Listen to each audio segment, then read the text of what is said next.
Magic in your pocket. Today, recorded live on June 21st, 2016. Today, of course, is the summer solstice. That's actually not quite true. Yesterday was the summer solstice because we're in a leap year. But it is a magical time of year, so it's only right that we talk about magic. Do you believe in magic? It's a bit of an unfair question, really, for which I must first apologise. For when I say magic, and when you think magic, it's quite likely we're coming at this from different perspectives. I have an interest in etymology, the origin and the ancestry of words, and magic is indeed a challenging word. It is tied to all manner of things, so I will, for this, generalise magic tricks, illusions, sleight of hand, and therefore knowing that it is misdirection in the hands of a skillful practitioner. The Magi, a priesthood of knowledge in the Middle East, owners of hidden knowledge passed on through schools who teach such knowledge. I've spoken in the past also about physical magic. Physical magic is what you see in the movies as a depiction of magic, such as the creation of fireballs, manipulation of nature, lightning, the earth and so forth, blasts of force, summoning of creatures. Magic is also associated with mental intent. The power of incantations and the word should not be taken lightly. When thou the book from its cradle, you must recite the words Clatu, Verata, Nictu. Clatu, Verata, Nictu, okay.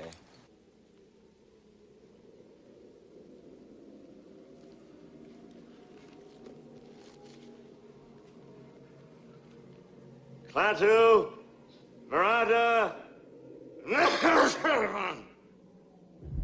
For which they are created to develop a desired outcome, manipulating the universe to our very will, with consequences to follow as the universe snaps back to its ordinary flow. Which is where magic ties into the paranormal.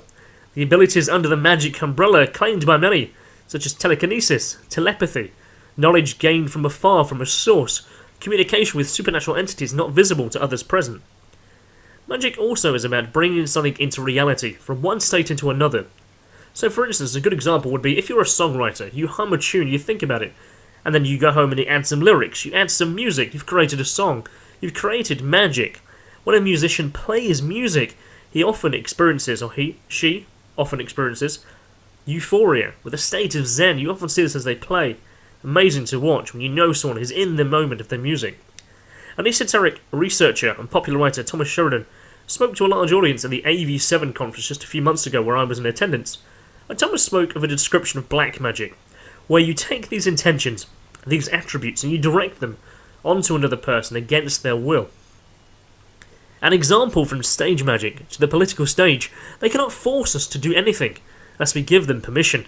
For the trick to work, the magician will often ask, can I have a volunteer from the audience? A volunteer. A stage magician will always have the distraction for everyone to be watching.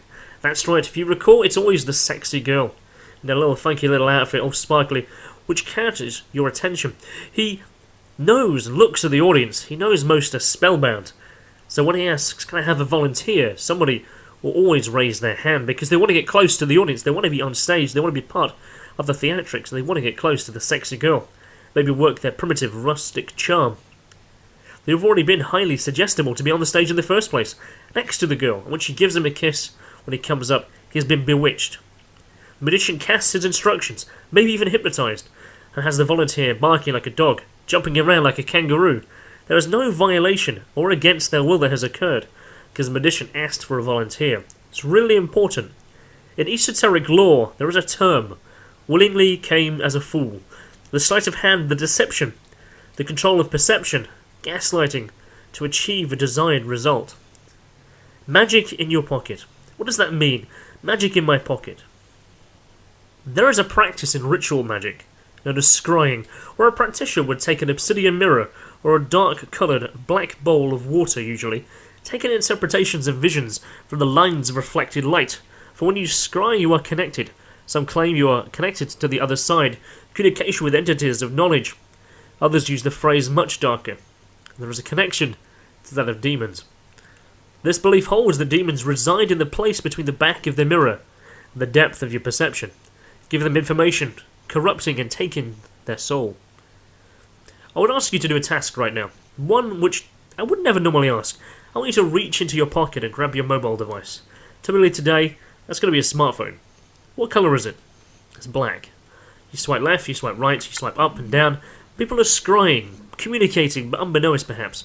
with the distraction of information from television, from football, news, pop music, staying forever into what may honestly be the most demonic entity of all, advertising. Slaves to the perception of the view of the world given to us by our meddling scrying techniques, by our funky little black mirrored device. Advertisers, marketing, hype merchants, adverts are not just for advertising, but our very view shaped of the news, the television shows, designed to give us a certain frame of mind. It is indeed a black mirror. If you see yourself reflected in the screen before it lights up from the touch or a stroke of your finger gazing into this object, what's activated? You're scrying. You can see what the future holds in your calendar, for instance. You can see the past of your messages. You can see what other scryers are potentially doing over long distance. The conversations are saved. The same goes for the photographs of your camera. You can also, if wished, browse the news of faraway places that you cannot visit at the current point in time. You can watch live video feeds of what's going on in some unreachable part of the world. You can see through that black mirror that you carry around with you every day. This is scrying in the modern world. Technology has now given us what we've tried to do throughout the centuries. There's a long history to scrying too. It goes back as far as the Egyptians, but likely further, who would pour oil into a jar and try to divine what the future held for them. They would ask a deity for answers to the questions they had, while a young boy would stare into the oil to give them the answers for what he saw. Scrying has always been done on a flat surface, but it seems that mirrors and liquids were always the most popular throughout history. Other things also play into this too, such as crystal balls and giant types of gemstones that were used as always as a flat reflective surface, which they would stare into until it gave the user information that they sought. The famous Nostradamus himself not only used just a mirror, but a black mirror, in particular to help him divine the future that he is so remembered for. In history and science, it is disputed that it ever worked in the past. After all, people were staring to a reflective surface until they saw something that made themselves relaxed enough to experience something. Here today, we have the real thing that actually works. Your mobile phone is the ultimate scrying device. Quite often it is the default touchscreen of many devices that it is water that responds to your touch and motion. Is there more magic that you carry in your pocket? Well, without a doubt there is. There's money. And money is the most important magic trick of all time. A discussion for another time. Please feel free to check out my YouTube channel on that, called Money and Alchemy. But for now, this is Christian Lander, signing off today. Hope to speak to you again in the future, very soon.